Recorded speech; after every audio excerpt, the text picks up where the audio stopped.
Breaking news. Adam Schefter here to get us up to speed on all of it. Adam, let's begin with the latest on Max Crosby.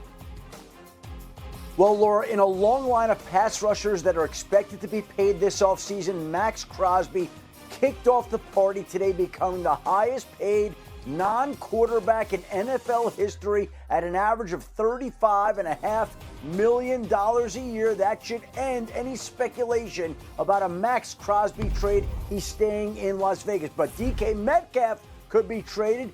He requested a trade today from the Seattle Seahawks as he's got 1 year left on his contract. He's looking for a new deal. He's looking to play for a contender. Seattle is open to talking to other teams, and it's not out of the realm of possibility that he could be dealt here in the coming days. Meanwhile, the Seahawks did move on from another highly popular and productive wide receiver, Tyler Lockett, one of the most accomplished players in team history with character to match, is going to be released by the Seattle Seahawks. He is now a free agent, free to sign anywhere. The one team I would watch is the Las Vegas Raiders with Pete Carroll as their head coach. And the Kansas City Chiefs agreed to send their Pro Bowl offensive lineman Joe Thuney to the Chicago Bears in exchange for a fourth-round draft pick in 2026. That means the Bears now have agreed to acquire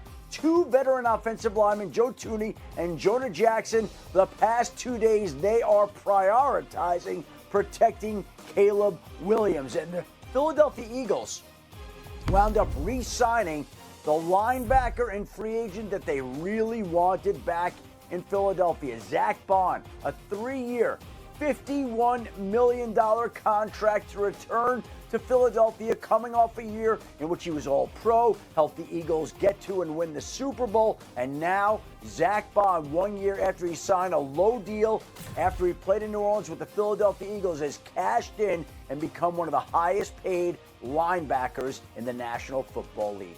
Yeah, it's something that Howie Roseman hasn't historically done, but again, this guy is just cooking already. We haven't even fully hit free agency. The Eagles finished last year's postseason with 16 sacks and 13 takeaways. Philly became the fifth team with at least 15 sacks and 10 takeaways in a single postseason since 1963, when team sacks were first tracked.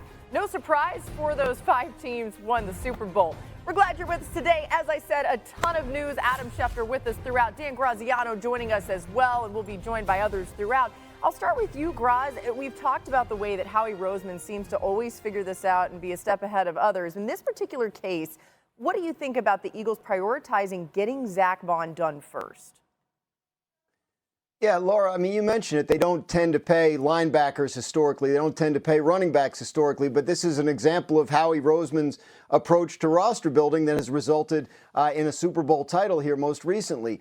Zach Baun is a player that defensive coordinator Vic Fangio identified as someone who could be a huge and important fit in his defense when they were looking at players last offseason. And he was correct, and it paid off with a Super Bowl title. So they reward him with the top-of-the-market linebacker deal because they view him not as a linebacker as much as the engine of a Super Bowl champion offense, which is exactly what he was. Saquon Barkley. Howie Roseman did not view him as a running back, viewed him as an explosive playmaker at a position that doesn't come with the cost or the high variance of, say, wide receiver. And as a result, Saquon Barkley was everything the Eagles hoped he would be and more. So when you look at the Eagles' defensive free agents, Zach Baun, Milton Williams, Josh Sweat, those two guys up front, the way they've drafted in recent years, they feel like they have replacements for them. They didn't feel like they had somebody that could come in and do what Zach Baun did, so he was the priority in free agency. And think about this, Dan. He signed a 1 year, $3.5 million deal with the Eagles just over a year ago. And a year later becomes one of the highest paid linebackers in football. And I think that this deal today speaks to the Eagles' priorities because 24 hours earlier, they make Saquon Barkley the highest paid running back in football. 24 hours later, they get a deal done with the one free agent that they clearly were prioritizing here to bring back to Philadelphia in Zach Baun. I think that they've resigned themselves to the fact that Josh Sweat is going to go elsewhere. Milton Williams is going to go elsewhere. Not that they don't want both players. They'd love to have both back. but you can't afford to pay everybody in today's day and age, especially coming off a Super Bowl victory, which is why all this conversation and speculation about Myles Garrett to Philadelphia doesn't make a whole lot of sense at this time. As Sean McVay said this week, there are no absolutes at this time of the year, but it's hard to imagine that the Eagles could come up with a plan and a way to acquire Myles Garrett when they're busy re-signing Saquon Barkley and re-signing Zach Baun and trying to keep that roster where it needs to be to defend the Super Bowl title that they won this past season. Yeah, Adam, even with an increased salary cap, there's only so much money to go around. And again, it's worth reminding people that the Browns still have said they're not trading Myles Garrett. So back to another of our top stories with Max Crosby becoming the highest paid non-quarterback in NFL history. Crosby has been one of the most dominant pass rushers in his career. He has 324 pressures, 40 more than any other player since his rookie season in 2019. That would be Nick Bosa, by the way, with 284.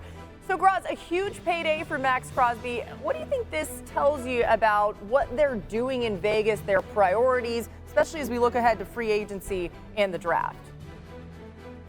You know, you bring in Pete Carroll as head coach. One of the priorities is going to be setting the culture, right? And Max Crosby is a guy who has been Mr. Raider, has been a high-level performer for them, has been somebody that the fans and the front office and various coaching staffs have embraced as one of their very best players. And so not knowing what's going to happen at quarterback, not knowing what's going to happen with other parts of the roster, Raiders make a move to lock up one of the things they know they can count on, which is one of the dominant edge rushers in the league and a player that is very comfortable and very happy there, wanted to stay there. No more questions about can you get Max Crosby in a trade. He is a Raider, and they wanted him to stay a Raider no matter what else they did with that roster.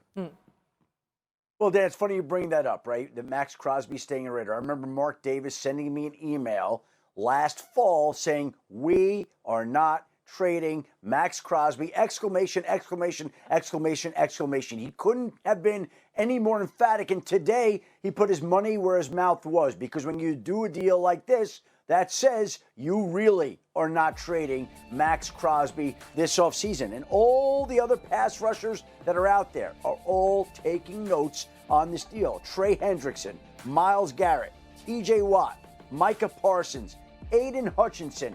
A couple of years ago, we had the offseason of the quarterback deal, and now we are looking at an offseason in which there are an abundance of available wide receivers, which we'll get into in the show, and there are any number of outstanding pass rushers that are going to get paid this offseason. But Max Crosby started it out becoming the highest paid non-quarterback in NFL history, and it's a deal that'll be surpassed this offseason, probably multiple times.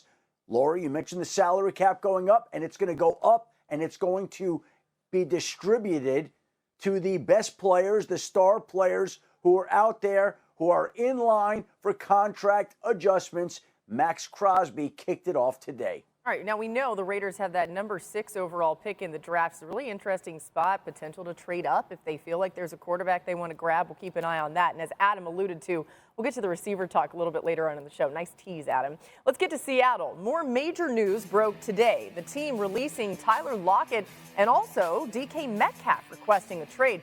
Metcalf and Lockett have been one of the most dominant receiver duos in the league. The pair have combined for over 12,000 receiving yards since Metcalf got to Seattle in 2019.